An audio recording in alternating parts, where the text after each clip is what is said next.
kuna see ei olnud ette saadud küsimus, siis esimesena vastata on keeruline, et meil ei olnud piisavalt aega selleks, et ka omavahel seda... Vabandust, ma lihtsalt segan taha, et ma annan teile siis võimaluse näiteks, kui järgi ükskord jõuab valimisliiduni Maardu hääl ja teil tekib selle vastuste kuulamise ajal veel mingi mõte, siis tõstke käsi ja ütleme.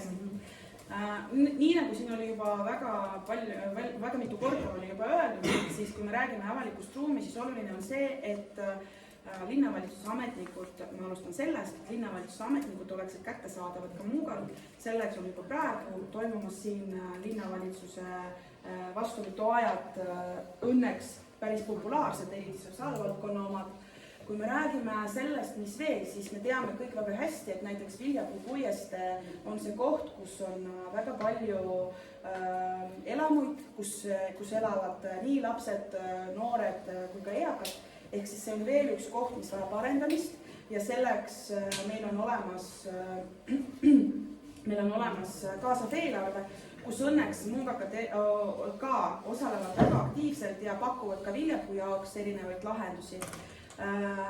Plaanis võiks olla see, et mõelda, kuidas see Viljapuu võiks nagu üldiselt välja näha, mis on tema üldilme, kus ta algab, millega lõpeb. See, et seal on skatepark ja metsarada, see on väga tore, aga mis veel? Siin on kindlasti vaja aeda või kohta, kus jalutada, istuda ja nii edasi.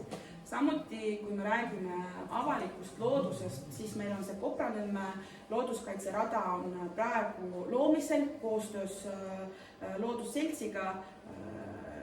Ma loodan, et uue volikoguga see ei jää seisma ja me viime seda lõpuni ükskõik kellega koostöös, sellepärast, et see on üks väga oluline objekt ja praktiliselt peaaegu kõik kooskõlastused, mis ei ole volikoguga seotud, on tehtud, on jäänud viimased sammud. Need on võib-olla esimesed asjad, mis meelde tulid, me ei tea, Ailar, kas sul on kohe midagi lisada? No jah, need mõtted, mis puudutab Viljapuu promenaadi või Viljapuu kujundamist, on kindlasti avaliku ruumi teema. Ega meil neid selliseid suuremaid alasid, kuhu midagi juurde planeerida ja targalt planeerida väga palju ei ole, meil on Lennula plats, mis spordi mõttes on võib-olla oluline, aga mõned sellised võib-olla nüansid, mis ma ei ole linnaruumi spetsialist, aga meil on võib-olla mingid sellised nurgakesed, kuhu annab ka midagi ägedat kujundada, et on see siis mingi väike spordiväljak, väike lillepeenar, et see kõik tuleks nagu kompleksselt vaadata, ma kohti praegu ei oska niimoodi öelda, et see säiluks selline miljöötunnetus, nagu see on, et nagu praegusel hetkel on, et see võib-olla on oluline siin ära märkida.